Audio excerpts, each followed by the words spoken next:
Hello guys, welcome back to my channel Elite Wrestling World. I am your host GhostSaad. Thank you guys for joining me right here for AEW Collision post-show review.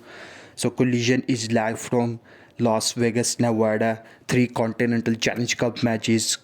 Kyle O'Reilly versus Roderick Strong. Also Katsuyori Shibata versus Nigel McGuinness. Hechicero versus Brian Cage.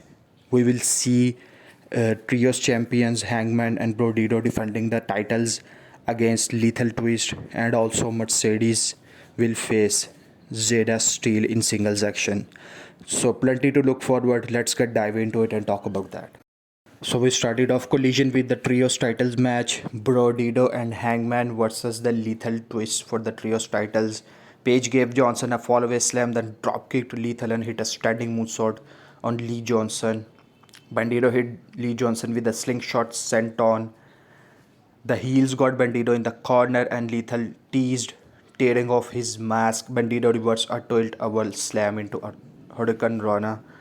We saw Bandido caught Lethal with a forearm and a tornado. Brody tagged in and was a house of fire on his 3 opponents. On the floor, Page whipped Lethal into the ring barricade. The champions whipped all the challengers into the ring barricade. Johnson and Blake Christian tried a double team move, but Johnson wound up eating a buckshot lariat. Page and Bandido slung Johnson into King's arm while Page and Bandido took out the other members. King dropped Johnson with a pile driver for the pinfall victory, and Adam Page and Bandido and Brody King retained the trios titles in a very good match.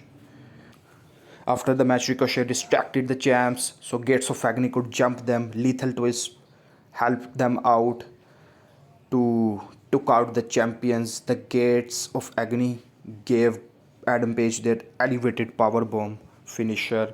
So we are still building towards a trios titles match between Demand and the champions Hangman and Brodido, and we might see a third team in this with Swerve and incoming New Day maybe. So let's see where this trios titles match goes when it will become official for All In card. Don Callis is backstage with Lexi Nair, and he said there's a 100% chance of a member of Callis family advancing in the Continental Challenge Cup tonight. Brian Cage and Hechicero shook hands. Next up is Brian Cage versus Hechicero in the first round matchup in the Continental Challenge Cup. And we saw Hechicero caught Cage with a dropkick to Cage's knee, then hit a DDT for a near fall to start off this match. Cage maneuvered Hechicero into a draping DDT for near fall. Cage went for the pump handle, but Hechicero turned it into a leg submission attempt. Cage hit a dropkick and went for the drill claw. Hechicero escaped and hit a head scissors driver for a very close near fall. Hechicero rolled up Cage in a cradle and gets the 3 count, and this was a flash pin from Hechicero, and he advances in the Continental Challenge Cup. So very good showing for both Hechicero and Brian Cage. Darby Allin gave a promo in a train yard. Allin promised that from now until Wembley he won't sneak attack Kevin Knight because he wants to face the best Kevin Knight at Wembley Stadium. But at Wembley, Allin will beat Knight within an inch of his life. So this was a very good promo from Darby Allin, hyping up their Falls Count Anywhere match at Wembley. Darby Allin versus Kevin Knight, Falls Count Anywhere for the TNT title at All In. Next up, we saw Divine Dominion in action. Megan Baines suplexed one of their opponents. Lina Cross suplexed the other one. Divine intervention hit, and that was the finish of the match. After the match, the Brawling Birds ran in and attacked the champions. As payback for last week, the Birds were about to throw Bane through a table, but Lina Cross made the save. So again, building up the tension for the women's tag titles match heading into All In. Next up is another Continental Challenge Cup match. Nigel McGuinness versus Katsuyori Shibata. They both started off with cheap shots in the rope. Shibata caught McGuinness with a chop to the back.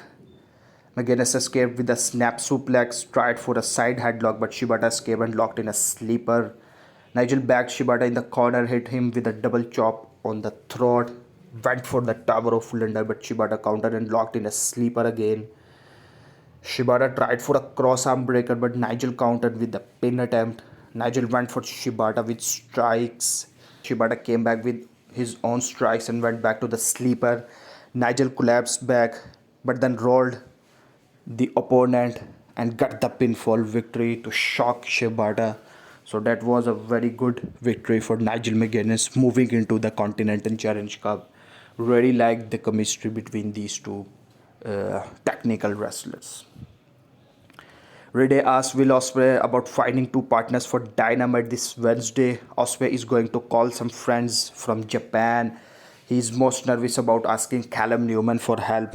So there is this reunion happening on Dynamite between the United Empire, Ospreay, and United Empire members versus the Don Callis family in the trios match. So let's see what happens on Dynamite. Next up, we saw Rascals and Leo Rush in action. Leo Rush wore a rainbow umbrella hat to the ring. Leo hit all four of his opponents on the floor with a dive. Rush used one of his opponents as a springboard to dive onto another one and bite him. A senton 450 and a tornado from Rascals set up Leo Rush to get a submission victory with the bridging chinlock. So again, liking this pairing of Leo Rush and the Rascals. Let's see what happens next for this pairing.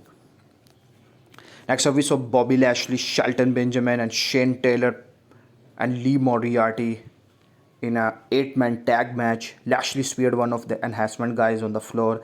Benjamin suplexed another one who fell to the floor, got speared by Lashley. Hurt Syndicate left after a minute, so Lee Moriarty and Shane Taylor finished the job and gets the victory for their team. So it will be interesting. Hurt Syndicate hired by Shane Taylor Promotions and now they are ducking them and leaving them without the match finished. So let's see, we might get a match between these two factions heading into All. We saw Tommaso Ciampa declaring for the Casino Gauntlet match at All In. So we will see on which number he will draw out for the Casino Gauntlet match. It's gonna be a stacked gauntlet match this year as well. Next up is Mercedes versus Zayda Steel. Steel tried working a side headlock, but Moné shrugged her off. Steel evaded an attack from Moné and hit her with a modified codebreaker for a very close near fall. Moné caught Steel with a drop kick. Steel escaped a chinlock with a stunner, caught Moné with a press slam. Steel charged into the corner with a body block. Zayda went for an unprettier, but Moné countered that with a backstabber, then hit the moneymaker into the statement maker, and Steel tapped out. And Mercedes gets the much needed victory heading into the women's title match at All In. After the match, Moné hit Christopher Daniels with the Owen Hart belt, whipped Steel with the belt until Willow Nightingale ran her off. Willow grabbed the mic and challenged Moné to fight right now, but of course Moné ran off. Hey Mercedes, I'm still smiling, Page. So pretty much looking forward to the women's title match at All In. It's gonna be a fantastic match for the women's title. After Dynamite Wednesday, a bloody Jack Perry was in stairwell, confident that he will be the world champion. Perry said he needs to face everyone who has been world champion: Samoa Joe, Kenny Omega, Adam Page, Stuart Strickland, who just happened to be in the stairwell with him. Strickland doesn't think Perry is at that level yet, but Perry disagreed, and that's probably a match for Dynamite. We shall see when this match will happen. It's gonna be a fantastic match between these two, Jack Perry versus Stuart Strickland one-on-one. Kenny Omega and Young Bucks challenged 3 members of the Callis family next week on Dynamite. Cage and Cobb don't understand why the Bucks would be in a 6-man match when they have the champs at Wembley. The Bucks aren't so worried about Cage and Cobb since they are old enough to be their father. Then Christian hilariously said, "Why says I am not?" So that was hilarious from Christian. So another trios match set up for Dynamite, the Elite versus the Callis family. So it's gonna be a fantastic match on Dynamite. And in the main event, Kyle O'Reilly versus Roderick Strong first round matchup in the Continental Challenge Cup. During this match, it was announced Nigel suffered an injury, even though he won his match, and more information will be given on the YouTube selection program on Monday for the quarterfinals of the Continental Challenge Cup. So it will be interesting to see who gets the opportunity to wrestle in place of Nigel McGuinness, or we might see a walkover for the fourth quarterfinal, whoever gets draw with Nigel. So let's see what happens on selection show. The match started with Strong and O'Reilly exchanging chops and kicks. Strong escaped a face lock with an inverted backbreaker. O'Reilly fought out of the chin lock, went for the knee strike, but Strong dumped him over the top rope. These two friends are going at each other full throttle. Very good to see these two wrestling one-on-one. Strong crouched O'Reilly on the turnbuckle, gave O'Reilly with a backbreaker onto the top turnbuckle. That looks brutal. They exchanged more strikes and Strong put O'Reilly down with a flying kick. They exchanged forearms. Strong and O'Reilly kept trying for a suplex, but they each kept countering the other until finally O'Reilly shifted it into a cradle and got the pinfall victory, stunning his friend Roderick Strong. After the match, Strong shoved O'Reilly down in the heat of the moment, but then helped his friend up and they hugged it out. Orange Cassidy met up with his fellow conglomerators to end the show. So, very good main event match between O'Reilly and Strong. O'Reilly moves to the next round in the Continental Challenge Cup. It will be interesting to see which quarterfinal matches we will get in the coming weeks.